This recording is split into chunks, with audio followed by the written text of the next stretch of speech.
Check, check, check. You guys hear me?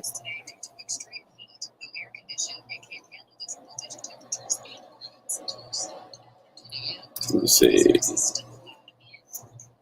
Yeah, just checking to see if you guys hear me.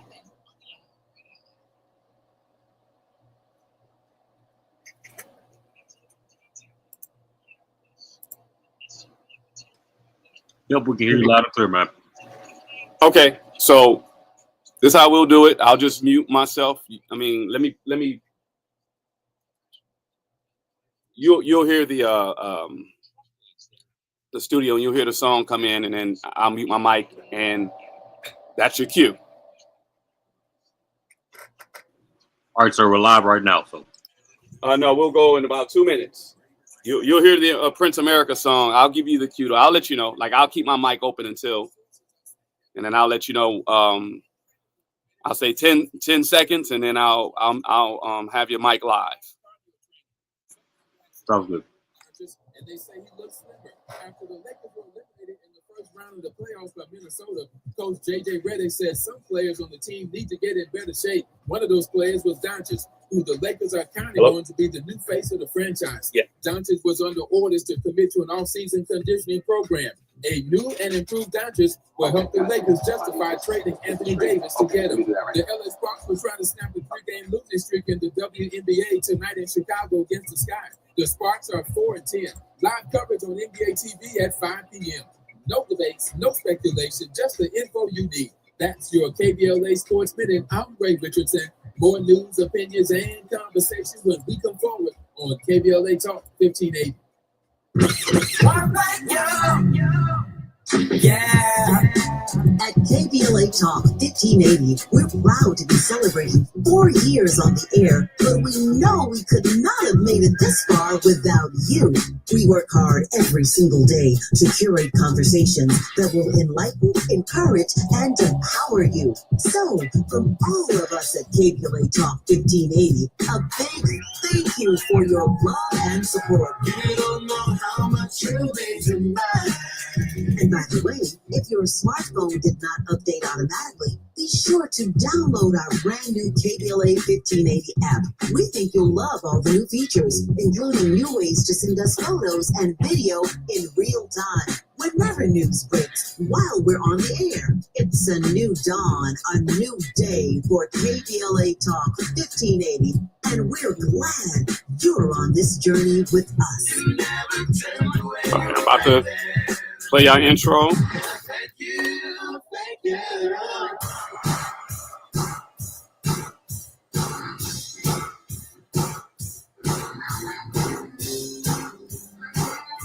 All right. I'll make your mic hot in 10 minutes. 10 seconds, I'm sorry.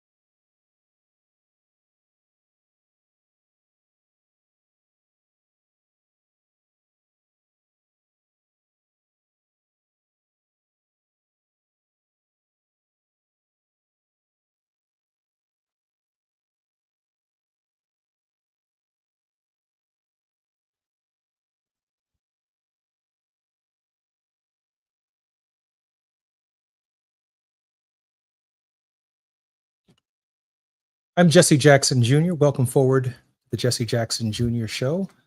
Another edition of the chaos that the world has become since the election of Donald John Trump as President of the United States.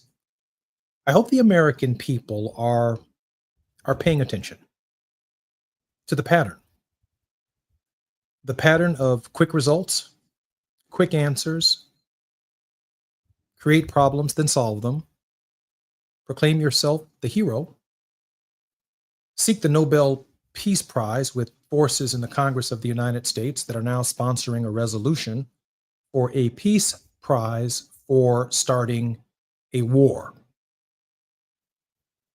The non sequiturs, the amount of inconsistencies are just extraordinary in this presidency. There's really nothing to follow. There's nothing like it. There's nothing that history reflects is anything quite like this moment. The American people are at war with the people of Iran, not because of our own making, but because the United States of America chose to intervene in a very difficult conflict. It's like a bully throws a punch, and when he knocks you down, he then declares that the fight is over, without any regard for the person who's laying there on the canvas, who's working their way back to some level of cognition and sanity because they got hit in the head. But there's a long memory to this process. What seems like a victory, a military victory in the short run, has long-term consequences for the American people. Our very special guest today on the Jesse Jackson Jr. Show, I don't know a person who has spent more time over the last 5 decades of their life seeking to bring Arabs and Jews together, Palestinians and Israelis. It's Tenacious Tuesdays on the Jesse Jackson Jr. Show. My very special guest is the president and founder of the Arab American Institute, Dr. James Zogby. No other American has worked harder for a two-state solution. He is an esteemed and distinguished member of the Democratic National Committee and was one of the original co-chairmen of Jesse Jackson's campaign for President of the United States. James Zogby is an American political commentator, activist, scholar known for his work on Arab-American relations and Middle Eastern affairs. He's the founder, again, of the Arab American Institute, a Washington, D.C.-based organization that serves as a political and policy research arm for and of the Arab American community. Dr. Zogby, welcome forward to the Jesse Jackson Jr. Show. Thank you, Jesse, and so appreciative of the fact that you invited me to talk about what is, you're right, a very complicated issue that didn't need to be. I would only make one change in the analysis, and that is that it didn't start with Donald Trump. It started with Benjamin Netanyahu picking a fight, wanting this fight, needing this fight in order to stay in office. And he is the reason why we got into it. And the consequences will fall on us, not just on Israel and Iran, but you're right, on the United States. I am very grateful, Jim, that you're spending this next and full hour with us to share with us, one, the history of how we got here. Number two, the options that have been placed on the table, hopefully over time, where we are, what we are looking at, and how we can unscramble this incredible egg that Humpty Dumpty, who sat on the wall, has now created for multiple generations of Americans. And I say that because given the nature of the passions, given the nature of the territory itself, the very complicated, layered nature of the Middle East, where 3 major religions have their foundation, we just don't get to call this a military conflict or a political conflict. I learned from you that these are deeply passionate issues where everyone sees the consequences and the ramifications of what they represent for their lives and their faiths. I'm Jesse Jackson Jr. When we come forward, Dr. James Zogby is going to take us to school. He's going to share with us how we got here. He's going to share with us what's going on and the complicated nature of how difficult it's going to be to get out. I'm Jesse Jackson Jr. You're listening to the Jesse Jackson Jr. Show. Haiti is an intervention. When we come forward, includes you. KBLA Talk 1580, turning pain into power. Yeah, yo, come on. At KBLA Talk 1580, we fight the power every day. Yeah, I listen to KBLA and I love the commercials.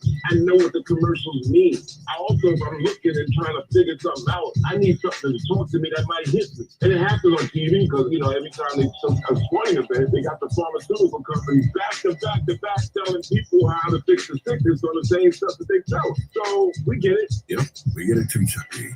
And that's why at KBLA Talk 1580, we don't back down. Our freedom of speech is freedom of death. We got to fight the powers that be. Fight the power. Fight the power. KBLA Talk 1580. We got a lot to talk about. KBLA Talk 1580 reminds you that we keep us safe. Every girl deserves a chance to shine. That's the belief behind Forgiving for Living, Inc. Since 1999, this organization has been empowering at-risk girls ages 13 to 18, helping them overcome behavioral and mental health challenges. Founder Wendy Gladney's personal journey inspired the mission to give girls hope and purpose through the power of forgiveness. Through their ambassador program, workshops, and annual conference, Forgiving for Living has touched over 3,000 young lives, providing mentoring, life skills, training, and tools for building self-esteem and confidence. You can make a difference. Visit forgivingforliving.org to donate, volunteer, become a mentor, or find help for a young girl in need. Forgiving for Living, Inc., building brighter futures for young girls. Visit forgivingforliving.org today. Yeah, I have this is a community call to I action did an from assessment. KBLA Talk I think it was like 1580. 150 or something like that. KBLA Talk 1580. You said it's 115. KBLA Talk 1580, connecting you with services and solutions. LA County's new Justice Care and Opportunities Department, or JCOD, is here to support justice-involved individuals and their families. The JCOD Support Center is now taking calls at 1-833-LAC-JCOD. That's 1-833-522-5263. Available 7 days a week from 6 a.m. to 11 p.m. The Support Center is your one-stop shop for re-entry issues and court support. They offer court reminders, connections to local services, transportation assistance for housing, court appearances, and childcare. The JCOD hotline provides personalized help to connect you with services that you need. And don't forget to check out justiceconnect.org for more information. Remember, it's free and available every day. I'll rejoin in about 1 minute. 522-5263. This is a community call to action from KBLA Talk 1580. Ron had a tax problem he just couldn't handle on his own. I owed the IRS taxes for over 5 years, but I didn't have any money to pay the taxes. Those years cost him dearly. Most of it was fees and interest. It was horrible. Ron finally called in the pros. I called Optima Tax Relief. And boy, am I happy I did. The leading tax resolution firm, Optima, is A+ rated by the Better Business Bureau. They've resolved over $1 billion for their clients. Ron was overjoyed. They settled my account with IRS. I was ecstatic. They are a lifesaver. They are. I am so happy. Take Ron's advice and call Optima now for a free consultation. Yeah, don't do like I did. Wait, call Optima Tax Relief. Rejoin in You'll be ecstatic like me. 20 seconds and I'll start with music. And I'll let you know when your mic is hot. 800-919-9077. Optima Tax Relief. Testimonial from an actual client. Some restrictions apply. For complete details, please visit OptimaTaxRelief.com. This is KBLA Talk 1580, where hate loses and love wins.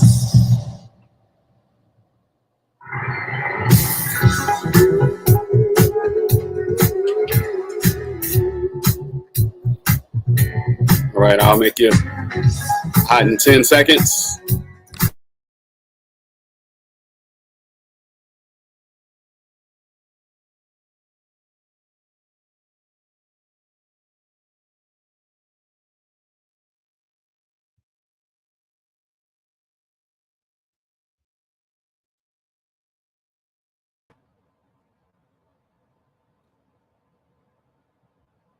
I'm Jesse Jackson Jr. Welcome forward to the Jesse Jackson Jr. Show. My guest is none other than the esteemed president and founder of the Arab American Institute, Dr. James Zogby. Dr. Zogby, welcome back to the Jesse Jackson Jr. Show. Thank you. Dr. Zogby, how did we get here?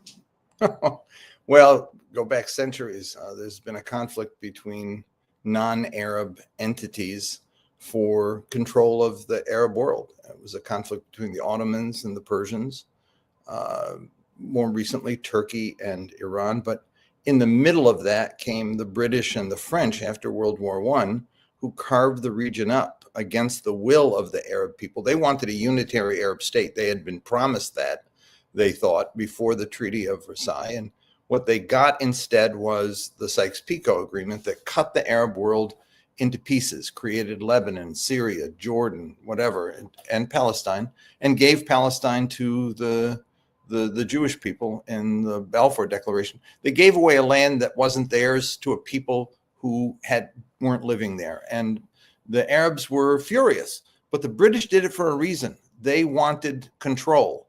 They wanted to neutralize the Iranians. They wanted to neutralize the Turks. They wanted control of the Arab world, partly for their own economic interests and for their strategic interests.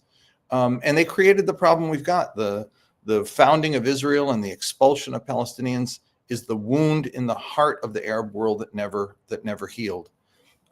Going forward, might have been possible early on to find a way to resolve this, but instead of it being resolved, the British and French and now the Americans have exacerbated that, again, for control. There is this conflict in Gaza, which is born of an occupation that people are resisting and using tools in their resistance that I think are immoral. I mean, we've learned in struggles around the world, in South Africa, here in the United States, that nonviolent resistance actually works. Violent resistance only intensifies repression and the occupation. But in the middle of all of that, Israel's trying to neutralize its external enemies, and did it in Lebanon, did it in Syria. Now they're moving on to Iran, and the U.S. has been complicit in all this. We've provided tens of billions of dollars of weapons in just the last few years, and political support, even to the point where when the International Criminal Court says Israel is committing genocide, the U.S. sanctions the judges, freezes their accounts, etc. I mean, we've taken outrageous actions in order to stifle criticism of what Israel's doing. And the final blow, what Israel saw as the final blow, was dealing with Iran and removing it as a threat to them. Why is Iran a threat? Well, look, Iran has played a meddlesome game in the Arab world. It also was in competition for the Arab region. They have meddled in the internal affairs of different Arab countries, and they've used the resistance card. We are the last standing party that stands against the West, the domination of the British, French, Americans, etc., to control this region. And Israel needed to try to get rid of it, and the U.S. thought, hey, that's a good idea. Just go ahead, guys, and gave them the go-ahead to do it. But when Israel couldn't get the job done, the U.S. stepped in with 30,000-pound bombs to blow up Iran's nuclear facilities, which is really dangerous because you release radiation, which will affect the entire region. Well, apparently they didn't succeed in doing that. There's no report of radiation exposure, which means that they didn't get the material. It's been moved. And Trump, I think after his initial bluster, we removed it completely, we obliterated it, was looking for a way out. And the Iranians were looking for a way out too. This is a fight they can't win. And so it appears that there was an agreement to allow them to do a simple attack on an air base in Qatar as their off-ramp.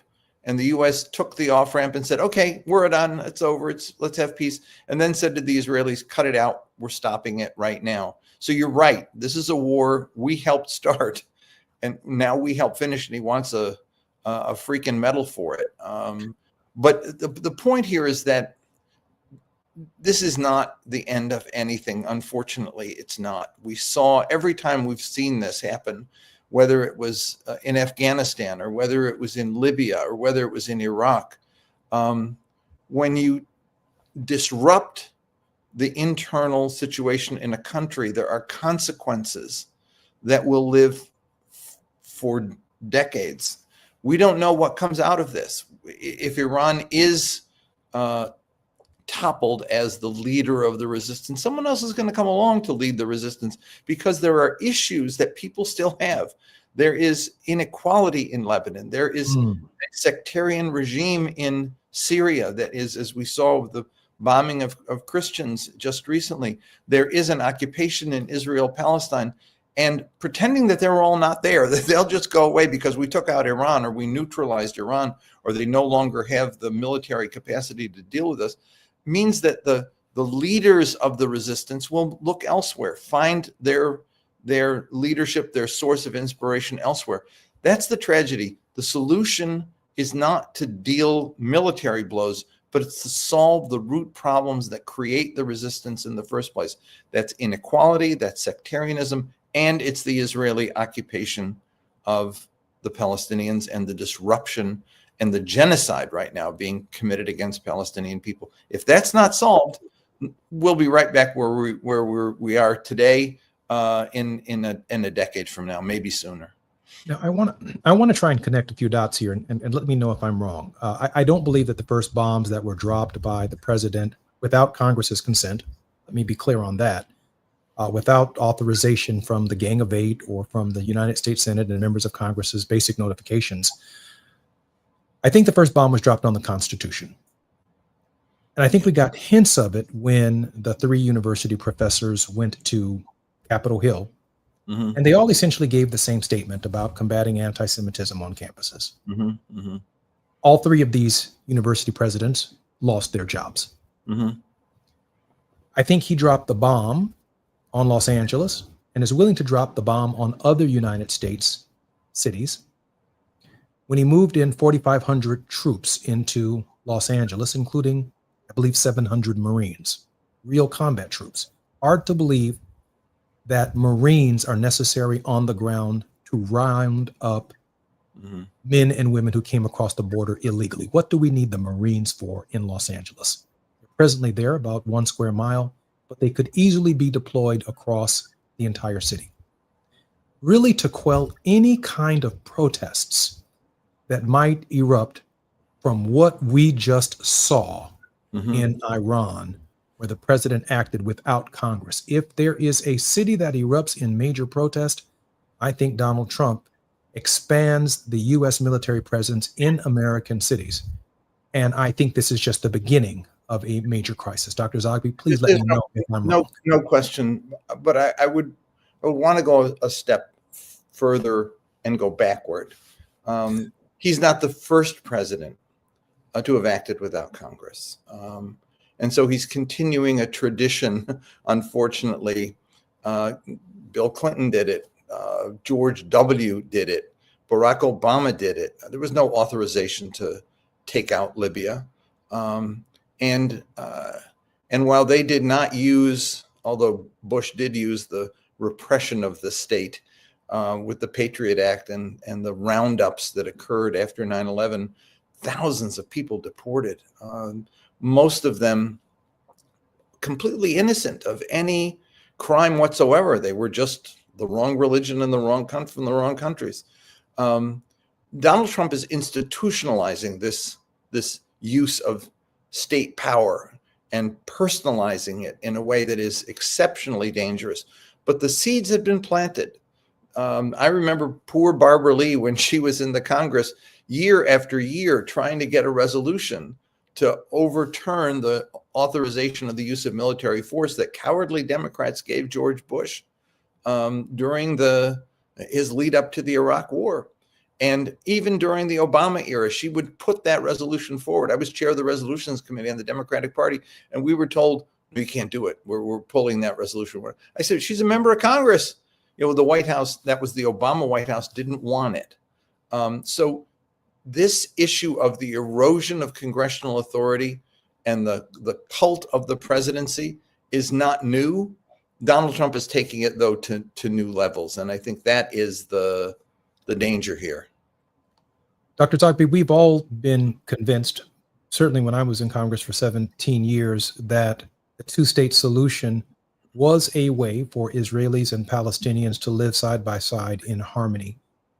Given what has taken place in Gaza, including but not limited to the tragedy of October 7th, but also the obliteration of the Gaza Strip itself.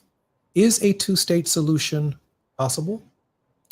I think not. I think that, I call it the two-state absolution. People have, for now decades, ignored what was happening in the West Bank and Gaza and East Jerusalem. And I remember it was kind of hilarious. First time I used this expression was 2016. New York Times did an interview with all the candidates who were running. I know 2020 rather, all the candidates who were running, and they published it in the paper. They also did videos of it, and I watched the videos because one of the questions was, if you were asked to vote on Israel's violation of human rights of Palestinians and reduce aid because of that, what would you do? And I remember the look on some of their faces. Amy Klobuchar, it was like, I don't know if you follow the comic strips, the character Big Nate. And when the teacher says we have a pop quiz today, the look on his face is like, oh shit, I'm really screwed now. And that was the look on her face when they asked her that question. And then she immediately bounced back and said, I'm for a two-state solution, as if that somehow absolved her from having to answer the question, because I'm for the. So I started calling it the two-state absolution. It's like, don't bother me with genocide. Don't bother me with apartheid. Don't talk to me about human rights violations. Don't talk to me about annexation. I'm for a two-state solution. Meanwhile, the conditions that would allow a two-state solution to exist have been eroded. 750,000 settlers in the West Bank, infrastructure built that makes it impossible for Palestinians from one part of the West Bank to get to another part of the West Bank. Gaza obliterated. We just finished a poll there. 70% of homes completely demolished. People being corralled into a small area, about a fourth of Gaza, which was already the most densely populated place on earth. Now it's inhumane what's happened. And they're talking a two-state solution. What we have to talk about is ending the damn occupation, ending the strangulation and starvation of people, getting the Israeli forces out of there and bringing in international forces with a humane approach that will help people rebuild and save their lives. When we ask people right now, what do you want in Gaza? They say, I just want things to go back to the way they were so I can feed my family. We've created that level of desperation. So two-state solution, one-state solution, no state. I mean, I don't know. What I do know is that the occupation is killing people, and we are doing nothing to stop it. And the way we absolve ourselves from that is say, well, let's talk about a two-state solution. So the issue is end the occupation, end the strangulation of Gaza, end the annexation, get Israeli forces out of the occupied territories. Then we can start to talk about where do we go from there. Dr. Tapi, we have about 2 minutes before we come forward, which is essentially our break. I don't want to let Hamas off the hook. I don't want to let them off the hook for what they did on October 7th, which clearly poked the bear. And the consequences of it were that Bibi Netanyahu was under, I believe, criminal indictment in Israel. His back was against the wall. And Hamas decided to poke the bear. It's clear, at least from this perspective, with about 1 minute and 45 seconds left in this particular segment. Can you share with us whether or not Hamas has the right to continue to act like they have control in the Gaza Strip, or are the Palestinian people, for their legitimate determination, in a position to say we've had enough of this? In polling that I've just been told by my producer, I think this question's going to have to be answered once we come forward. I'm Jesse Jackson Jr. My very special guest is the most knowledgeable person on Middle East politics and Arab American affairs in the United States, Dr. James Zogby, when we come forward.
over to the right shoulder.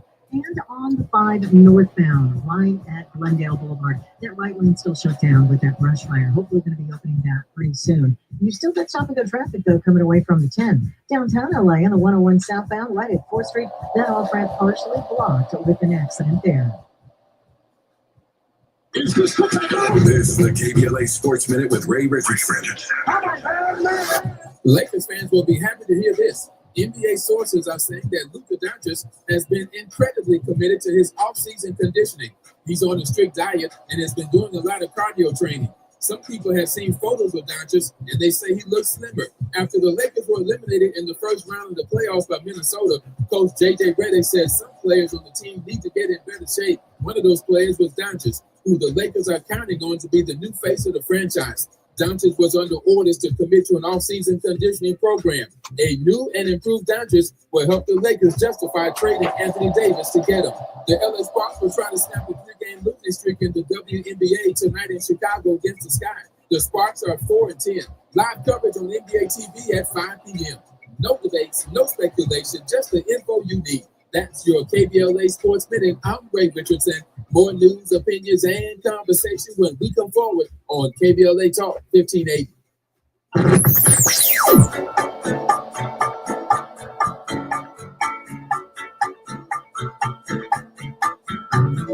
This is KBLA Talk 1580. Talk radio.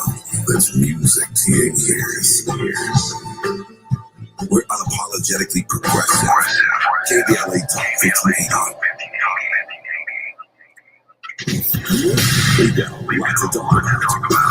I'm Reverend Gerald, the life coach. Is someone you love struggling with addiction and mental illness? Is improving your family's health important? Want to leave a legacy that your family can grow? Are you ready to enhance your perception of life experiences? Then wake up weekends at 7 a.m. with Urban Family Focus and get the wisdom, opportunity, resources, and motivation to live your best life. Join the conversation on Urban Family Focus Saturday and Sunday at 7 a.m. Unapologetically progressive. KBLA Talk 1580. We've got your black. Pasadena City College is proud to support Conversation Live Altadena Rising with James Farr. For over 100 years, PCC has been a pillar of the community, and we're here for you as we work together to recover from the Eaton fire and rebuild Altadena's future. At PCC, we offer diverse career education programs that prepare you for in-demand jobs, fueling both today's recovery and tomorrow's growth. Whether you're starting a new career or advancing your skills, PCC gives you tools to build your future and your community. Pasadena City College, here for the Dena, here for you. Learn more at pccfordena.com. Hear that? That's the sound of your life. Perfectly imperfect. Beating in rhythm to the world you've created. But every time you drive after drinking, music gets drowned out. Life sounds pretty great. Don't let a buzz ruin it. Buzz driving is drunk driving. Don't drive buzzed. A message from Nits in the Ad Council. KBLA Talk 1580. KBLA Talk 1580 is committed to self-care and community well-being. Walk Good LA. All right, 1 minute to rejoin. Inspired by the Black Lives Matter movement and the beginning stages of the COVID-19 pandemic. What began as a few minutes of breath work and yoga meditation before protests against police brutality turned into a safe space for the community to heal in hard times. The immensely positive response from the community transformed the momentum into a movement. Today, Walk Good LA is a Black and Brown-led community wellness organization based in Los Angeles. They provide spaces for healing through community yoga classes, guided meditations, hikes, run clubs, and other activations throughout Los Angeles that attract hundreds of members weekly. With the help of Propel and Michael B. Jordan, they now have a yoga and wellness studio in Los Angeles called the Walk Good Yard. To join their mailing list and connect with healing spaces, please visit walkgoodla.org. That's walkgoodla.org. Or find them on Instagram at walkgoodla. This is a community call to action, a community call to healing from KBLA Talk 1580. Find a righteous rage and don't be afraid to say what you see. We're KBLA Talk 1580. Right. Make your mic hot in 10 seconds.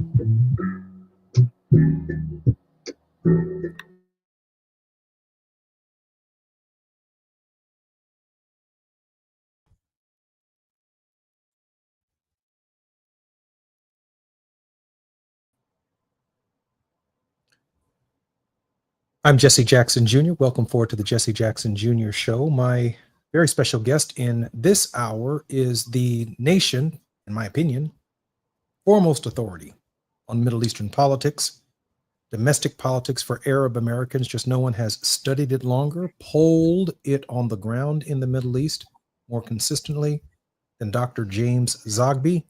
He is connected to the American political apparatus from sea to shining sea and the Arab American community. Dr. Zogby, welcome forward to the Jesse Jackson Jr. Show. Thank you, Jesse.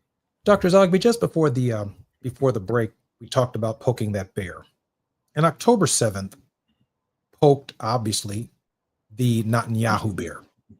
It also poked the Joe Biden bear to defend Israel at all costs in an election year. Obviously, we know what happened with Joe Biden's campaign. But the consequences of the American involvement and engagement in Gaza had a profound impact on American domestic politics. I think without any question, and there is buyer's remorse in many corners of the United States where Arab Americans exist, in voting against Kamala Harris, where we could have won, we believe, the election, particularly in the state of Michigan.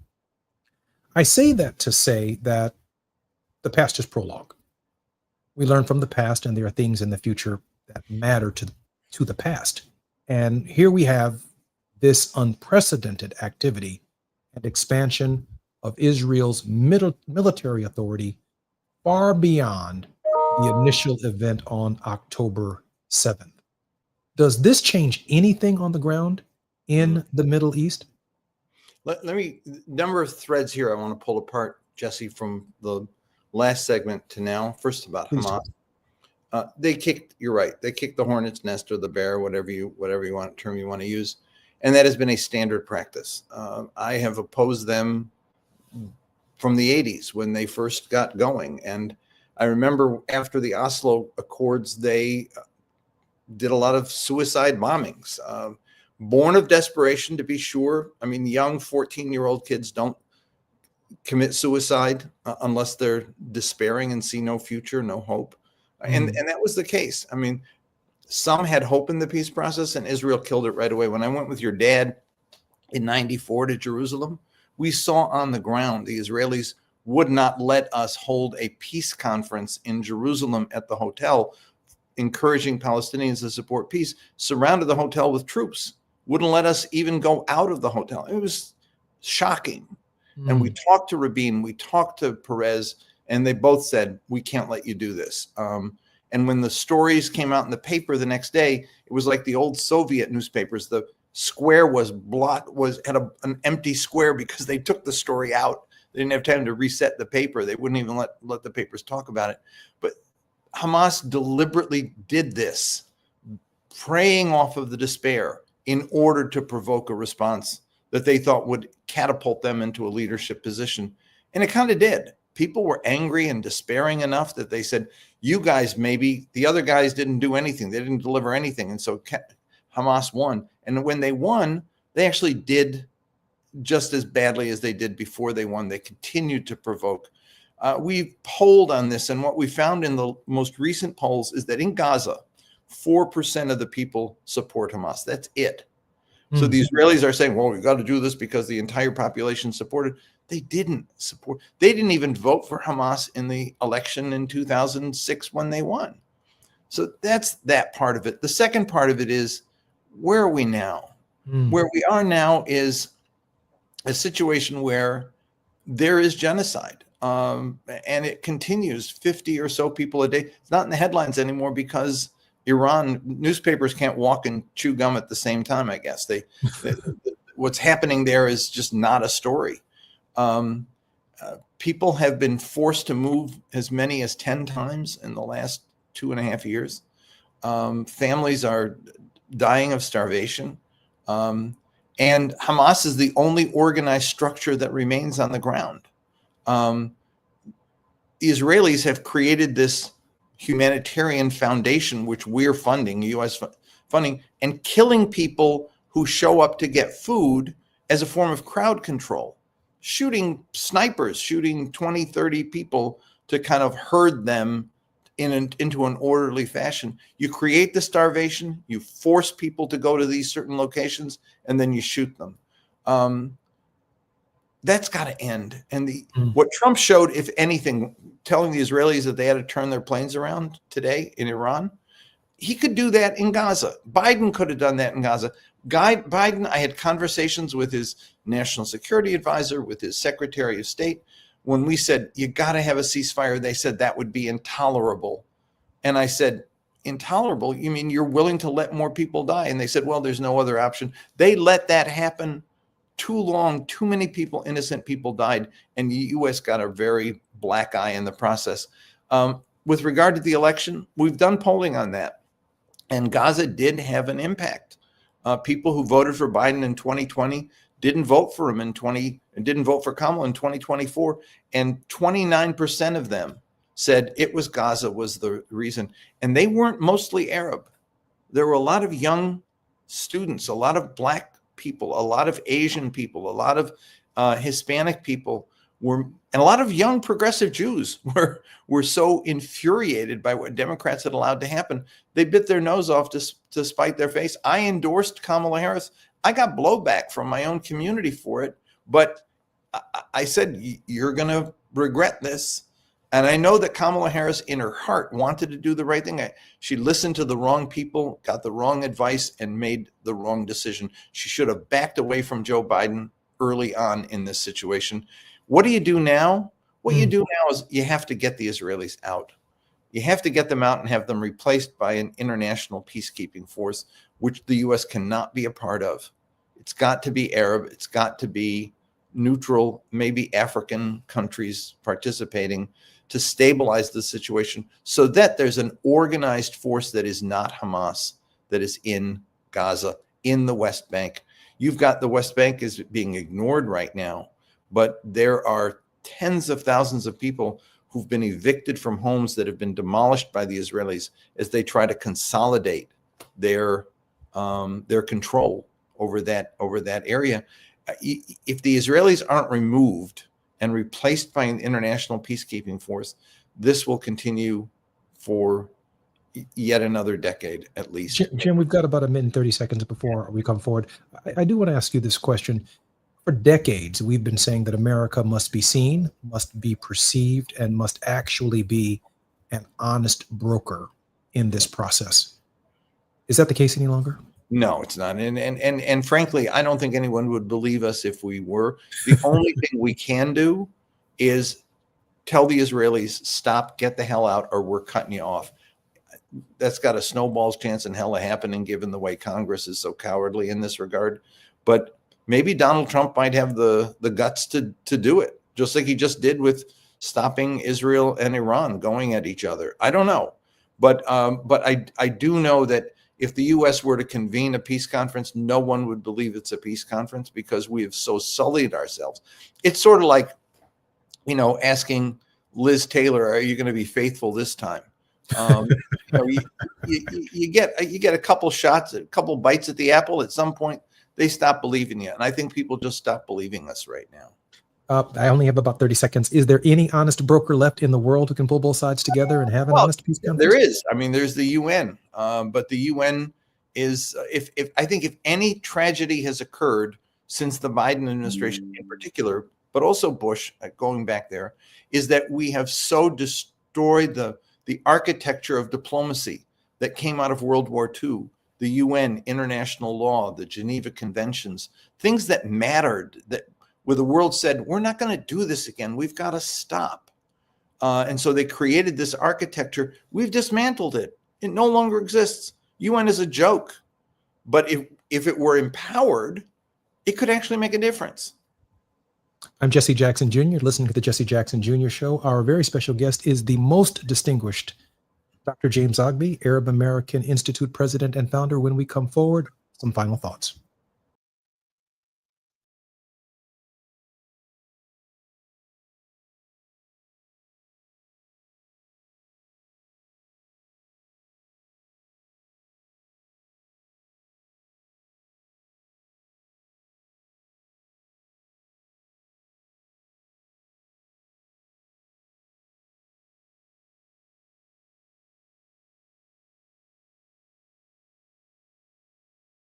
shifting money habits as they grow. You guys are going to go all the way out to the top of the hour, I assume. Or, yeah, I assume that's what's going on. Okay, all right. Explain the basics, what you earn and what you spend. So what? Financial confidence starts with getting organized. No. I'm good. Go ahead. And practicing vital money skills now will stay with them for life. Tools they will have to stay on top of their finances and achieve their goals. This segment is sponsored by JP Morgan Chase. My mom has decided to learn to paint, and she's good. My dad's now into creative cuisine, and I've already put on 6 pounds. Learning new things comes with age. My mom, she started forgetting my name and what we're talking about. Forgetting well-known things. Memory loss may be a sign of Alzheimer's disease. Early detection gives you and your loved one time to plan for the future. Learn the warning signs of Alzheimer's at 10signs.org. Brought to you by the Alzheimer's Association and the Ad Council. Nationwide is so much more than a great insurance company. We're one of America's largest financial services companies. Like how more than safely work with the NFL's reigning leading rusher. I'm also the NFL's leading rusher. Shh, hush up back there. Wow, I might have just said the hushing. Well, almost. For your insurance and financial needs, Nationwide is on your side. Nationwide Investment Services Corporation and FINRA, Columbus, Ohio. Looking for a purposeful and passionate way to make a difference in your community? Volunteer with our Senior Medicare Patrol and help prevent Medicare fraud. S&P volunteers work in their community, educating peers about healthcare fraud and how to prevent and detect it. Free training starts soon. Check us out online or at an S&P open house near you. We're on a mission to stop fraud. Join our team. You make a difference. Visit CASMPvolunteer.org. Protect yourself from Medicare card scams. Scammers may call, email, or even knock on your door claiming they need your Medicare info, asking for money or threatening to cancel your benefits. Don't fall for it. It's a scam. Remember, Medicare doesn't need to verify your information. They already have it. Medicare won't charge you for a new card and will never threaten to cancel benefits. Check your Medicare statements for suspicious charges and report scams to the California Senior Medicare Patrol at 1-855-613-7080. We're here to help. Lena Bloom for the Bail Project. Imagine you're stuck in a jail cell and you can't afford bail, and someone offers you a way out. Just plead guilty, and you can go home and kiss your kids goodnight. What do you do? What thousands have. You plead guilty whether you are or not. Cash bail makes poverty a crime. That's why the Bail Project helps those who can't afford it while fighting to end cash bail. Because freedom should be free. Brought to you by the Ad Council. KBLA Talk 1580. KBLA Talk 1580, connecting you with services and solutions. If you need help getting your resume in order, finding job training, or landing a job, we've got 3 great options for you. First, the city of Los Angeles has workforce centers across the area offering free job support. The California Workforce Development Board can help you with everything from GED prep to vocational training at no cost to you. On the federal level, the Department of Labor's American Job Centers offer a full range of services for job seekers and businesses alike. Visit careeronestop.org, or for more info, just call California's Help Center or visit cwdb.ca.gov or call 916-657-1440. For the Rejoin 30 seconds. Go to ewdd.lacity.gov or call 213-744-7300.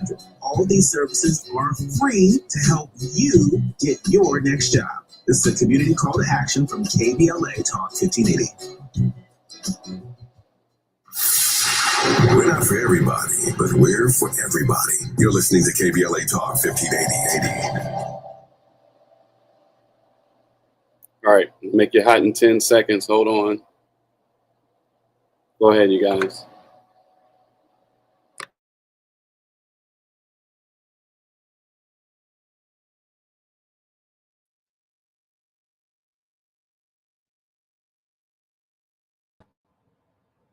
I'm Jesse Jackson Jr. Welcome forward to the Jesse Jackson Jr. Show. Our very special guest for the last hour has been Dr. James Zogby, one of the nation's foremost authority on the Middle East, on Arab, American, and Jewish politics here in the United States, as well as Palestinian and Israeli politics, and with the Arab world in the Middle East.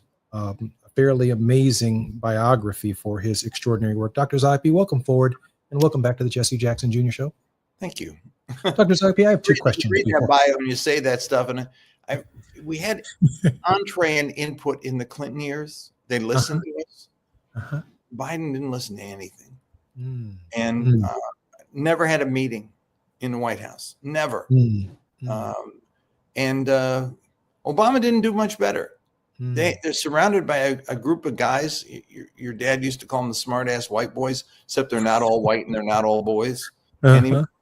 But there's a culture that develops that they know everything and don't need any input. And the result is that they blundered their way through the Iraq War and everything since. I remember saying to Obama at one point, it's not that when you leave, it's what you do between now and what you leave. And they did all the wrong stuff. They did all the wrong stuff and didn't listen to anybody. When you think about the collection of movies and sitcoms and dramas that have been produced over the last couple of decades, you've got an entire generation that grew up on the West Wing. You've got an entire generation that grew up on executive decisions and Oval Office decisions.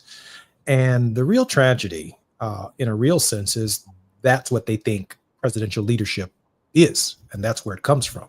Courage to muster groupthink and encourage the president to look good without making or having a moral conscience in the decisions that they make. I've got two questions, and the final. I grew up on Mr. Smith Goes to Washington.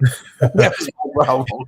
Anyway, a decent man goes to Washington. That's exactly who he was. Let me ask you this. It seems to me, and let me make this domestic as quickly as we can, that this is going to have some kind of consequences for the 2026 midterm elections.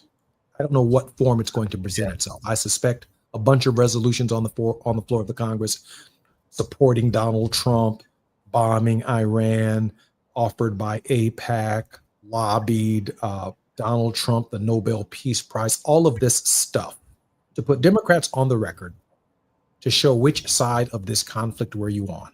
And if the so-called ceasefire sustains itself, even temporarily, there may be an environment where Donald Trump's polling numbers and the House of Representatives polling numbers go up while the Democratic numbers go down because they have to vote the way their constituents feel about the overall conflict. Jim Zogby, no one knows this better than you.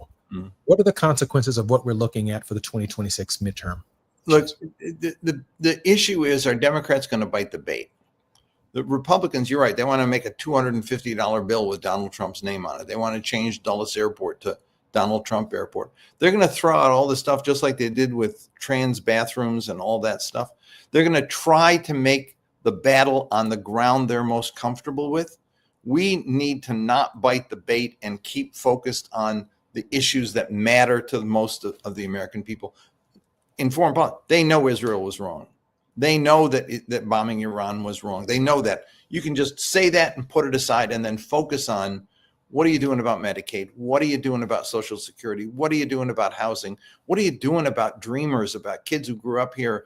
And what are you going to do about who picks our vegetables, who prepares meat for the market, who cleans our offices, who builds our buildings, who keeps our cities? I mean, we need to focus on the issues that matter to most people. Instead, I bet you're right. What'll happen is that we'll end up biting the bait and making, they said this, we got to fight them back. No, let them dig their hole and ignore it and focus on the issues that matter, which are, number one, we got to, in foreign policy, stop supporting oppression, stop supporting violation of human rights, bring the money home. That's what Donald Trump ran on. We should have run on that.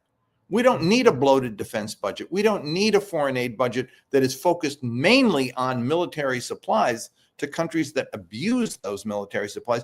We need foreign aid that focuses on meeting people's need, stopping disease around the world, because it will impact us. If we don't stop it there, it'll come here, et cetera, et cetera. We need a democratic people's agenda, not fighting the fight on their agenda. Let them make noise about the Nobel Peace Prize. It's garbage. We need to focus on what people want here. I absolutely agree. That should be our focus. I want to give you an opportunity to share with us in the final 3 minutes of our program a word of hope between a people that the world has been hoping and praying would find a way to coexist, whether in two-state solutions or in a multiracial democracy. The idea that they could come together is something we've all longed for. Dr. James is for young people, is with young people. They're a global generation with an entirely different consciousness about the world. And we see it in our own families, my grandkids, your kids, the kids that we see growing up on campuses. I mean, look, you want to see Arab-Jewish solidarity? Look at those encampments. They were largely against the war in Gaza. They were largely Jewish and Arab kids who did them together. Look at what's happening. I mean, in everything from starting with the Women's March to the Black Lives Matter to the guns, no guns and save our lives, to the Gaza. It was young people of every faith, color, and creed. They are the hope.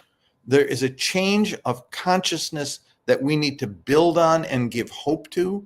We need your dad running again. We need Bernie Sanders to be 20 years younger. We need a new generation of leaders that reflect that kind of principled and inspirational message that can bring people together. That's what they want.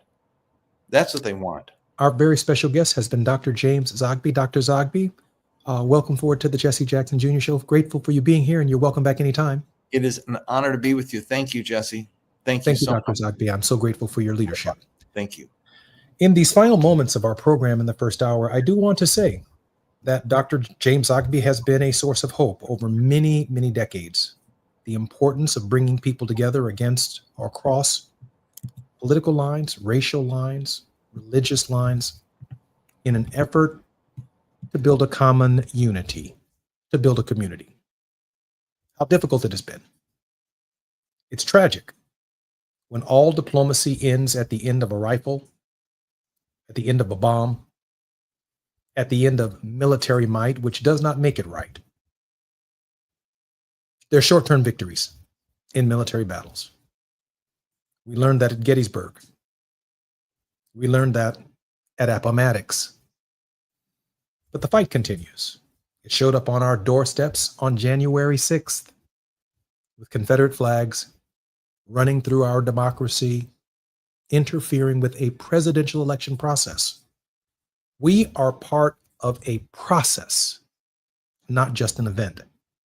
But in the final analysis, Martin Luther King Jr. believed that love would be the ultimate reality, that forgiveness, that mercy. John F. Kennedy said, in this moment, we are human. We all inhabit the same planet. That we have finitude as part of who we are as human beings. And ultimately, we're going to have to learn how to coexist. And so today, I am Israeli. And yes, today, I am Iranian. Today, I am Arab, and today, I am also Israeli. Today, I'm Black, but today, I'm also white. Today, I'm Oriental, and I'm Occidental. I'm willing to meet my neighbor, and we should be willing to meet our neighbors on their mutually shared terms so that we can coexist. In the final analysis, love, I genuinely believe, is the ultimate reality. When we come forward, Dr. Barbara Arnwine on Tenacious Tuesdays. I'm Jesse Jackson Jr.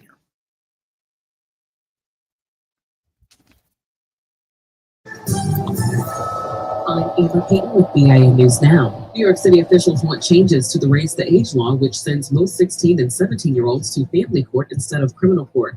Bronx DA Darcel Clark, who's Black, says it's leading adults to hand teens guns to dodge tougher charges. The mentality on the street is that nothing happens to those under 18 who possesses or uses a gun. The push follows a 208-count gang indictment involving 19 people, 9 of them teens. Prosecutors are expected to rest today in Sean Diddy Combs' sex crimes trial. The jury could start deliberating this week as the defense will not call witnesses but will submit evidence. Former University of Michigan DEI officer Rachel Dawson plans to sue the school, saying she was fired for supporting a pro-Palestinian protest. Dawson, who's Black, says she was punished for urging police not to arrest student protesters and was treated unfairly compared to non-Black staff. Get BIN News Now on demand 24/7 on the iHeartRadio app. This is the KBLA Sports Minute with Ray Richardson. Lakers fans will be happy to hear this. NBA sources are saying that Luka Doncic has been incredibly committed to his off-season conditioning. He's on a strict diet and has been doing a lot of cardio training. Some people have seen photos of Doncic and they say he looks slimmer. After the Lakers were eliminated in the first round of the playoffs by Minnesota, Coach J.J. Redick said some players on the team need to get in better shape. One of those players was Doncic, who the Lakers are counting on to be the new face of the franchise. Doncic was under orders to commit to an off-season conditioning program. A new and improved Doncic will help the Lakers. Are you to be the guest for the show? Okay, give me 1 second. Let me place you on hold, and I'll get you connected. No speculation, just the info you need. That's your KBLA Sports Minute. All right, I got your guest. Hold on, we're gonna rejoin in about a minute.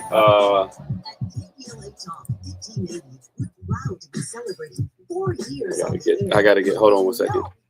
All right, I got your guests on the phone. I think you guys should be able to hear.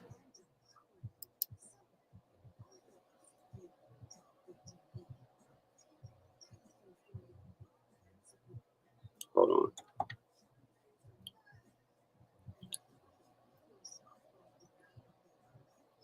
All right, give me 1 second. I'm gonna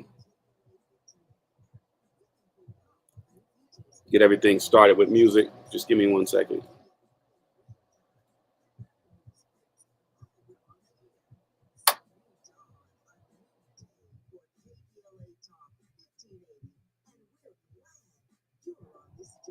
All right, hold on, guys.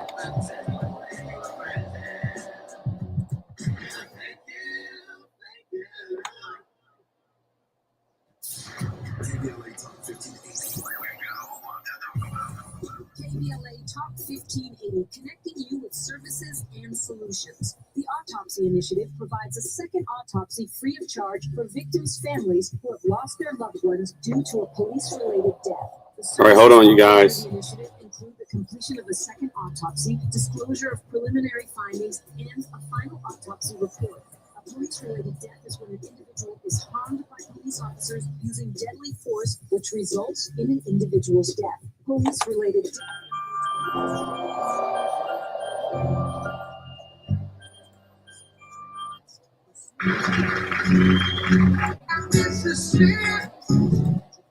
Board-certified pathologists on call. An autopsy request may be completed by anyone with a close relationship with the victim, which may include the victim's spouse, partner, relative, close friend, or lawyer. To request a free second autopsy for a victim of police violence, please visit knowyourrightscamp.com. That's knowyourrightscamp.com.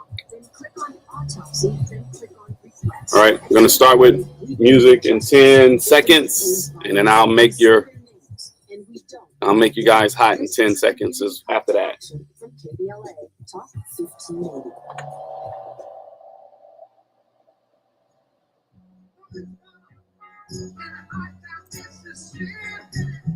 Right, your mic will be hot in 10 seconds.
Barbara Arnwine, our special guest, is with us. Barbara. Yes. Hi, how are you? Fine, thank you. I am so glad that you're joining us today on Tenacious Tuesdays, and we don't know a more tenacious contributor than attorney Barbara Arnwine. Barbara, before we turn to some of the domestic issues, because we have about 3 minutes before the break, our very special guest was a mutual friend of ours, Dr. James Zogby, in the last hour. Please share with us your thoughts on what has taken place in the Middle East over the last week. It's an outrage. I mean, how in the world do you bomb somebody you're not at war with? I mean, this was a political ploy, a political play. It has nothing to do with bringing peace to the region. It has nothing to do with justice. Has nothing to do with anything but trying to deflect political attention away from the failures of this administration. I am extremely distraught, extremely upset. I just don't believe that the American people should be led down this rabbit hole. And we absolutely are not helping whatsoever to make things better for humanity in the Arab region. This is horrendous what has happened. Barbara, I asked Jim just before he left our call, and we have about 2 minutes left in this segment of the program. I asked Jim whether or not he thought that the consequences of what has taken place over the last week and a half or so have consequences and ramifications for the 2026 election cycle. Your initial thoughts about that? Well, I think clearly the Trump administration is hoping it helps them. They were doing so bad. His ratings were so low. He hasn't really, I mean, he thinks this is a winning hand and they're trying to play it, spin it. But the American people are correctly skeptical, correctly trying to figure out why in the world are we doing this, and skeptical about the fact that it will not endanger our lives and not here, just not foreign, but domestically. And I think that people have to understand that war is never ending. And that when you go to war with people and you bomb them needlessly and you try to restrict their abilities to, to actualize their potential, that people are going to always remember. There's going to always be someone who's upset, always somebody who remember. And so this is a tragedy of unknown consequences.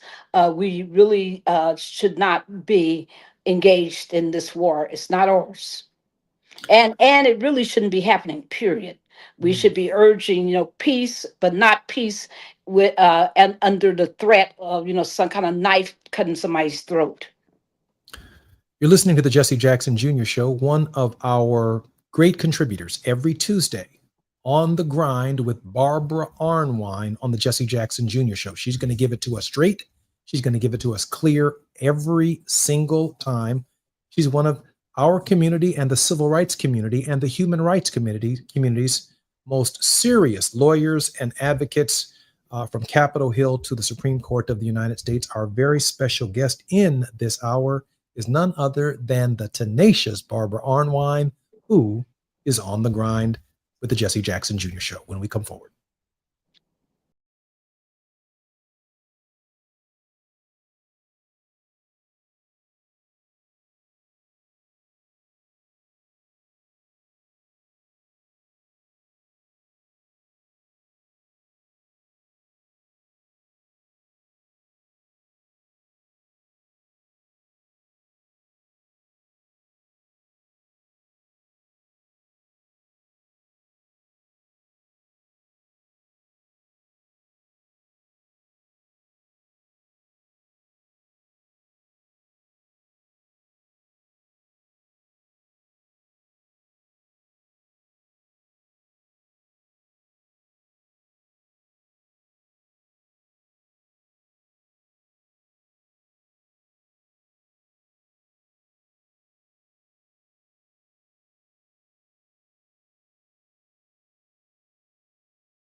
Junior. All right, music is starting right now. 10 seconds, I'll make your mic hot.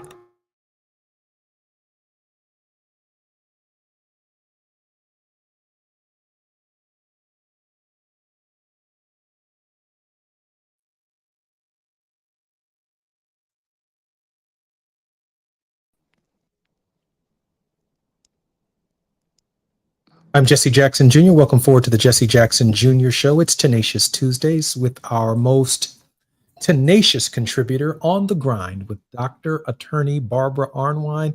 I know she's going to say, I don't want to be called Dr. Arnwine. You know but it. She is she is Attorney Barbara Arnwine, Esquire. That means JD. That means Juris Doctorate. So she is who she is. Dr. Arnwine, Attorney Arnwine, welcome forward to the Jesse Jackson Jr. Show. Thank you so much for having me, and thank you for your great show. I'm honored that you're going to be a regular contributor. And before we share some of that fluff stuff, there's a lot that's on your mind, and there's a lot taking place in the body politic of our nation at this hour. Yes. Share with us your vision, one of the show, but also share with us what's going on right now that we should be turning our attention to. There's so much that's happening around our country. I mean, what this bombing represents is what we've been fighting since the day this administration has taken power, and that is nothing but overreach and unconstitutional actions. He has no authority to declare war.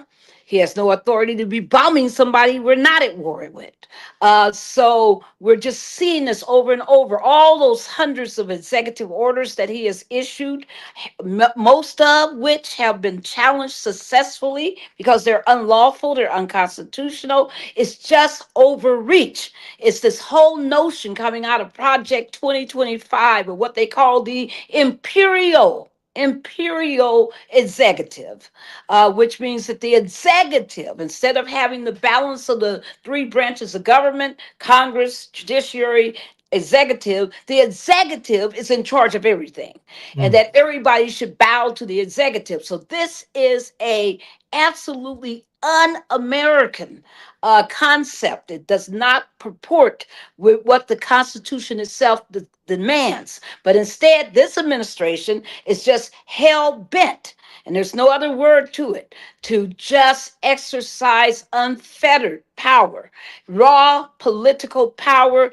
intimidation, threatening citizens, threatening governors, threatening all kinds of elected officials at every level, putting people in handcuffs like Senator Alex Padilla, arresting people in New York who are, and threatening to arrest more, telling people that they can't exercise their First Amendment rights, which are in the Constitution for a reason. There's a reason why it's the First Amendment. There's nothing more important than the ability of the people to protest government when government does wrong. There's no more important right of the people than to assemble in protests and to raise their voices. And for him to be threatening the people for doing that is absolutely outrageous. I'm sick of it. I'm sick of this Gestapo, ICE, running around the country trying to terrorize, communities, terrorizing, citizens and, quote, non-citizens, undocumented people alike.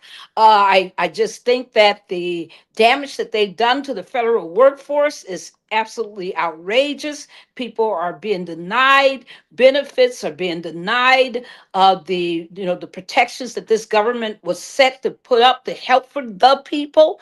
His excesses with that military parade, that even the military was walking out of step and refusing the goose step to come on out. They were through with it. They knew it was just stupid. Barbara, wait a second. Don't get me started. You got me laughing. That's why we call this Tenacious Tuesdays. Now, I'm going to push back a little bit on the tenacity. I want to ask you a couple of questions. So I'm Donald Trump. Of course I'm not. But he might say, well, let's take one issue at a time. He might say, but I got results. What results? He got a stupid parade that made him the laughing stock of the nation? Really? That's a result? Well, we'll get to the parade. Let me deal with Iran first. He says he can say that there have been 4 presidents, maybe 5, who promised to end Iran's nuclear ambition. I did it in a day. Barbara Arnwine's response to that one issue, and then we'll go right down the list of the others for which He you've did offered that me now. without a forethought. He did it in opposition to Tulsi Gabbard's intelligence advice. Come on now, when Tulsi Gabbard is telling you that something's wrong and you're insisting on doing it, you need to think about it, because she is, more, she is somebody who I have never trusted, and, and have serious questions about her loyalties. But for her to tell him, as the intelligence community told him, that at most, I mean, if you really wanted to stretch it, that Iran was at least 3 years away from having anything approximating a nuclear capacity that could be weaponized.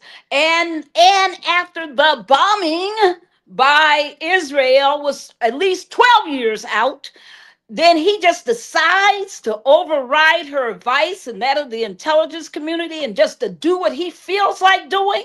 Listen, folks, you might think that's strength, but sometimes what people think is strength is ignorance. You do not, go against your best intelligence assessments. And to this day, he can't tell us why. He can't tell us who gave him better advice. He can't tell us nothing other than the fact that it, quote, was a success. Listen, if I'm a big old bully and I run around and I'm 600 pounds and I see a little 50-pound weakling and I grab their candy, then I run around to about I'm successful. Come on. It's just ridiculous. It was unnecessary. But worst of all, it's dangerous. You bombed a nuclear facility. Which of course has the capacity for leaks and other problems to endanger the population. You bombed unnecessarily a country that's not at war with you, but now that you've set off a whole population against you, a whole region against you. Come on, this is not in our interest. If I were a cartoonist, I would do a big cartoon, and I would have Trump with a leash on his neck and snarling like a big old bad dog, and some other people controlling the dog, because this doesn't make sense. It is illogical. It's not in our best interest. It brings no peace to the region. There's no way. You can't bomb your way to peace.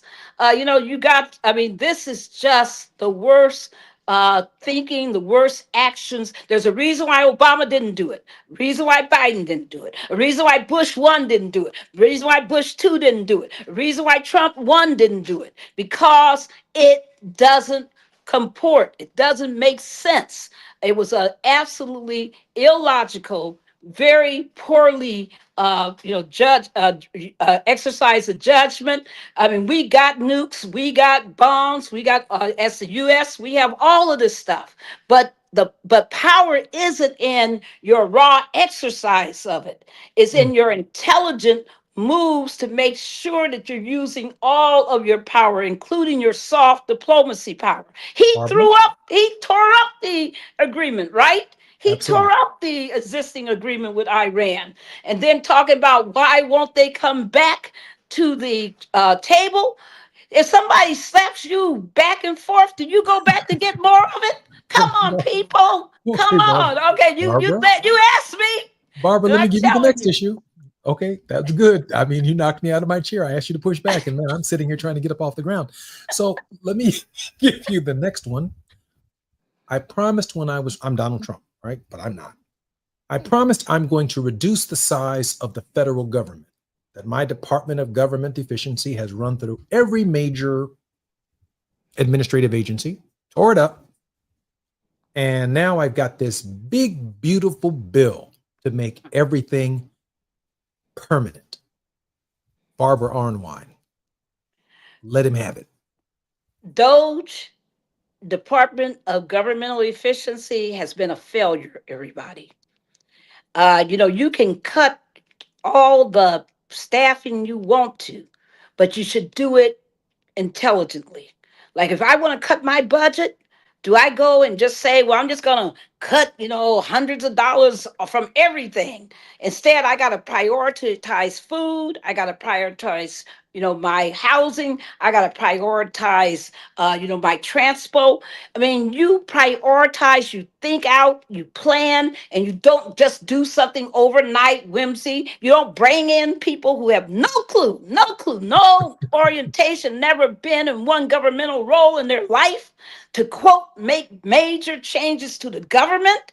That was just ill-conceived, and then to keep firing people. You fired people, and all of a sudden you got planes dropping out the air. You fired the nuclear scientists, the nuclear operators, and then you got to turn around and try to rehire them, and you don't even have a list of who they are. The tragedies and all of this Doge damage. Because call it what it is Doge damage to our government that has been done has resulted in not a more efficient government, not a more streamlined government. It's resulted in chaos.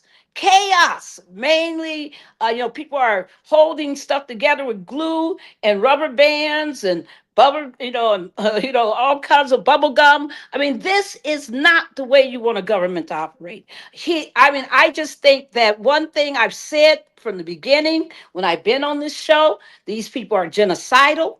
They don't care. People keep telling me, oh, Barbara, it's tragic. People are going to die because of these bad, CDC policies that Robert Kennedy is instituting, that there's all of these issues. And I say, people, you don't get it. They want people to die.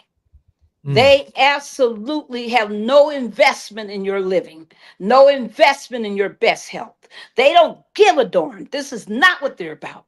They're about their ideological pursuits. They're about the fact that they think most people are genetically inferior, and they got this big eugenics mania in their head about who's the most fit. And you say, well, aren't they white supremacists? Yes, but they think 40% of all white people are dumb and genetically inferior, and that not all white people are the same. So you got to understand how sick they are, how mentally sick they are. My good friend Jeff Kennedy often talks about the eugenics movement and just how wedded these Trumpites at the level of the White House itself are actually wedded to it. Okay, so let me be Donald Trump again.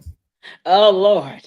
From Washington, D.C. You didn't tell me you were bringing me on to torture me. Okay, go ahead. I just need to push back a little bit and see where you're going. So I looked over and I saw Karen Bass not being able to control illegal immigrants, and I dropped 4,000 National Guardsmen and 700 Marines into Los Angeles. Barbara, I'm reestablishing law and order. What do you think about that? What happened after the Eagles won? What happens after every major basketball or other tournament? What do people do? They go out in the street, they get crazy, they burn cars. Come on now, we done seen it and they loot, they vandalize, they just tear up the darn whole neighborhoods near the arenas. Do we call the National Guard on them? No. This quote, what was going on in LA, I'm from Los Angeles. Remember, you're talking about to an Angelino. You're talking about to a Los Angeles born and raised woman. Give me some Compton in the middle of all that and some Watts. It's South Central, but that's who I am. And so I know these areas they're talking about. Alondra Avenue, are you kidding me? Alondra Boulevard, when you're talking about these, just a couple blocks in a city with thousands and thousands and thousands of blocks, and somehow you're saying that because one car that you keep showing over and over that was burned, one person up on a roof, of a car screaming, you telling me that's a full-scale riot? No. See, I lived through the Watts riot. I know what a real riot looks like. I know what it's like to have hundreds of blocks closed off, because I had to navigate those blocks to get home, because I was out of town in Pomona when the Watts riot took place, and I had to literally sneak my way around barricades, down alleys for 70 blocks to get home. So I know what a real riot looks like. This is not what was happening. This was just at the most 3 intersections. Are you kidding me? Folks, this is not what the National Guard is designed to do. This is not what the Marines do. The Marines are for real combat situations. Since when is a few people who are trying to protect undocumented people from being unconstitutionally detained? How does that become some kind of military operation? Listen, this man from day one has wanted to be able to declare martial law. He hates blue states with a passion. He keeps doing this unconstitutional redlining around blue states. Worse this way, blue states to be treated worse that way because people didn't vote for him. What kind of president is that? You're supposed to show that by your governance that you can win people over to you, not to try to punish them. So I think that as an Angelino, to my brothers and sisters in Angelino and good old Los Angeles, keep on fighting. Keep on, resisting this madness. And Angela and Karen Bass is absolutely correct to say you don't belong in my city. We had this. We were controlling it. It wasn't the big old major deal you're trying to make it to, but instead you're inflamed the population. And the last thing that nobody's talking about, the Barbara? last time I was in LA, I drove around and I Barbara? saw all these empty homes. Go ahead. Barbara, I need you to hold that thought. And I want everyone Okay. to know, as we get ready to go to this come forward, I just got to say this very quickly. Barbara, my listeners have to understand that MAGA congressmen, MAGA senators have to get past Barbara Arnwine before they go to the floor and vote. That's amazing. I'm Jesse Jackson Jr. You're listening to the Jesse Jackson Jr. Show. When we come forward, Attorney Barbara Arnwine.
I'm Jesse Jackson Jr. Welcome back and forward to the Jesse Jackson Jr. Show. Barbara, you know what I thought about during the break? Barbara, first of all, welcome back to the show. Thank you for having me back. Barbara, you know what I thought about during the break? It occurred to me in this moment that you are speaking for all Black folk and all Black women right now. I don't want to interrupt anything else you're saying. Barbara, what is on your mind? Oh, there's so much on my mind. One dominant thought that has been really driving me all for the last several weeks is that we're getting ready for the July 17th John Lewis National Day of Action. You know, I was blessed when I was in Chicago for the Rainbow Push Coalition convention to speak as one of the few speakers at the No Kings rally in Daly Square Plaza, and I was so happy to be able to stand up there with Reverend Jeanette Wilson of Rainbow Push and to urge that crowd. Now, Jesse, you should know that when Reverend Wilson and I stood up and came to the podium, before we said a word, people were screaming, hollering, and acting up. They were so happy to see two Black women. I'm just going to tell you. They were so happy to know that we were there to bring the fire, right?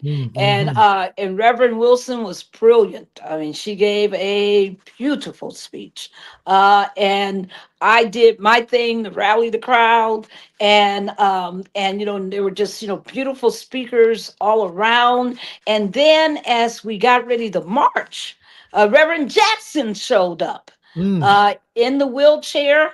And I'm telling you, people went crazy to see him. And then, as we were marching down the street, people were just, holding their hearts, their hands over their hearts, just to see him and to see his continuing involvement. And then came the Rainbow Push bus. A load of people holding up the Rainbow Push signs and rainbow signs, and people would start yelling. You could tell where they were by all the yelling and screaming because people were so excited to see them. You got to imagine, everyone, we're talking about minimally 75,000 people, minimally. Some people said 100,000. That's probably more accurate, but I have never seen a crowd that big. But what was amazing is that because everybody was focused on why they were there, which was to oppose the unconstitutional, monarchical, actions of this administration, this wannabe dictator, telling them no, not happening, no kings, because people were so focused, it was just brilliantly run. People were so polite to each other because, usually when you're in a crowd, they're jostling and pushing and doing all that. They were so considerate, so careful, so helping to each other. I was just blown away. I said, this is like nothing I've ever seen. And I've been in hundreds of marches, hundreds of protests over my lifetime. But to see that particular turnout of families of multiple generations, to see how much passion people had, how patient they were, because if you got 75,000 people coming out of the Daly Plaza area, you can imagine how long it took to feed everybody into that parade and into that march, and to just see how many people were there, how enthusiastic they were, and how on point they were about all the things wrong that's going on in our country, and saying something has to be done, that this is not acceptable. That this, because I think what people need to understand, what do people want? People want everything we wanted last year. We want a truly inclusive, robust, non-discriminatory, open, engaged, representative, multiracial democracy. That will never go away. That is our quest. That was John Lewis's quest back in the 60s, before there was a Voting Rights Act. That will be our quest until we achieve it. It was just, so those things. But now people are saying, we want this administration, what people want is for it to take a total U-turn and to stop what it's engaging in, to stop being taken over by these white supremacist, eugenic-based madmen to stop. It's assault on DEI to stop. It's assault on Social Security. It's assault on Medicaid. It's assault on our health to stop. All of this unconstitutional action of mass deportations, all of these things without, let me be clear, mass deportations without constitutional protections. One thing about the 14th Amendment, it was written, the authors of the Reconstruction Congress, and you know this better than most people, most of even me, were so thoughtful about who were they going to protect under the rubric of the 14th Amendment. They could have just said only citizens are protected by the 14th Amendment, but they understood the danger of how people could be treated if somebody wanted to declare that somehow they were a non-citizen and they had no right to fight that declaration. So they created the 14th Amendment and made it clear that it applied to who? All persons. Persons in the United States. All persons. So there's a reason why we say that people are entitled, who are in this nation, are So entitled to you're at making, least due process of law. Barbara, you're making the distinction that the 14th Amendment not only identifies citizenship rights, but it Right. extends it beyond citizens by saying Exactly. all persons. Exactly. So a And that's non-citizen does have 14th Amendment rights by way of the all or any persons clause. you got it. You got it. And that's what people don't know. It's a tragedy that our civics, education is so down in this country that people get fooled by what really is the power of the executive and what the power is of the federal government versus the state governments. Some people, I've been, going and attending a lot of sessions and studying on my own the whole Third Reich period from the 1930s through the 1940s, so that I understand what's going on, what they're trying to emulate here. I've been, looking at authoritarian regimes, past and present, throughout the world. And the one thing that they all have in common, they try to squelch dissent. They try to intimidate and destroy any movements to hold them accountable. They try to attack institutions, academic institutions like Harvard that we're seeing the attacks now. They try to attack the legal profession big time. Judges, I mean, they have assassinated judges in some of these really authoritarian countries and imprisoned lawyers and imprisoned journalists. I mean, these are the things they do because they know that if the population speaks up and resists, that we should not have the kind of authoritarian and autocratic rule that they want. Now, also check this out. One thing I've also heard people say is that the U.S. is fortunate in that the U.S. has a federalist structure, that a lot of the authoritarian regimes don't have state governments that can stand up to the federal government and say, no, as for my state, you can't do that here. That we, by the 10th Amendment, have state rights that you can't alienate. And that this is so important. So they've been talking about that the U.S. Constitution and that it gives power to the states. Ironically, right? Yeah, Ironically. of course, it's ironic. And Barbara, I got to cut you off right there. I talked to Letitia James about that and about 5 other attorney generals who are using states' rights and really have turned the historic argument on their head. I'm Jesse Jackson Jr. When we come forward, Tenacious Tuesdays will continue with attorney Barbara Arnwine.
I'm Jesse Jackson Jr. Welcome forward to the Jesse Jackson Jr. Show. My very special guest on Tenacious Tuesdays is our most tenacious contributor, Barbara Arnwine. Barbara, I have a question for you. First of all, welcome forward to the Jesse Jackson Jr. Show. Thank you. Barbara, is it your sense that the resistance movement, the anxiety, the angst that the people are feeling, women, particularly Black women who showed up in great numbers for Kamala Harris, is it your sense that this will translate into a Speaker Jeffries or victories at the congressional level, given the history that the midterm elections usually vote against the agenda of the President of the United States? First of all, yes, I do think it's going to translate into more movement for and more activation. You know, you got to remember, everybody, we still haven't talked about this. Those 19 million people who voted in 2020, who sat out 2024, and who either voted in 2020 and didn't vote again, or were registered Democratic. I'm just talking, partisan about what actually happened, and still didn't vote. You got that non-voting core. People better spend every minute they have trying to figure out why people didn't vote. Every minute, to figure out how to motivate those people and the millions, the 4 or more million who will become eligible to vote again over these coming years, to make sure that there is that focus. Now, one thing we're doing that's nonpartisan, but it's certainly about it's certainly engaging this administration, is on July 17th. We're having the John Lewis Day of Action. That's why I look so rough, folks, because I've been working. I've been working. We have we got close to 500 different events happening around the country, almost in every single state. And people are turning out, and people have been talking about the Black absence. Well, honey, these Black organizations, Latino organizations, Native American, Asian young people organizations, they are showing up to be part of John Lewis. And so I am so happy to see the multiracial face of this mobilization. I anticipate that by the time we get to July 17th, we'll have over 1,000 plus events, because they're just coming in like crazy. Every time I look up, there's another one crawling across my screen, another event. I'm so proud of all the people who are hosting these events, all the people who are ready to get back out in the street. But this time, we're centering racial justice. We're centering voting rights. No voter suppression, and we're centering, the whole fight for an inclusive, robust, multiracial democracy. So we know what has to be done, and I'm so glad that the call is being answered, and that it's a clarion call. And I'm so glad that we're working alongside all our great partners. I mentioned Rainbow Push earlier, but we're also working with Indivisible, 5051, League of Women Voters, Leadership Conference, National Urban League, Black Voters Matters. You name it, people are showing up and showing out. And I can't wait for July 17th, because that Thursday, we're going to say to the nation that, yes, this struggle against no kings, the struggle for hands off, is all also has to include and be very heavily centered around making sure that we have racial justice. So I am deep in that, answering all these hundreds and hundreds of calls and requests and scheduling meetings and meeting with folks and doing all the organizing that it takes. But we're having a major meeting tomorrow night at 7:00 Eastern. For everybody who wants to participate, you can go to goodtroubleliveson.org, goodtroubleliveson.org. You can sign up to host an event. You can sign up to participate in one. You can sign up to volunteer, but also you can get the information about how to attend our meeting tomorrow, or meeting on the 12th anniversary of Shelby Holder versus Holder horrible decision that hurt the Voting Rights Act. We're going to talk about that and what we can do about it, and we're going to talk about how we're going to organize and turn up on July 17th. So Barbara? that is the obsession. Barbara, we have about 1 minute and 30 seconds, and I have a question that I'm sure all of our listeners and viewers want to know. Where does the energy, the faith, the commitment come from that fortifies you to be the activist that you are? Barbara, you have 90 seconds. Ella Baker, Harriet Tubman, so many amazing, Fannie Lou Hamer, Diane Nash, all of my sisters, all of my brothers, Frederick Douglass, Malcolm X, everybody who had the wisdom, the blessing upon them. Plus, I'm a God woman, right? I believe in divine justice. I believe it's true.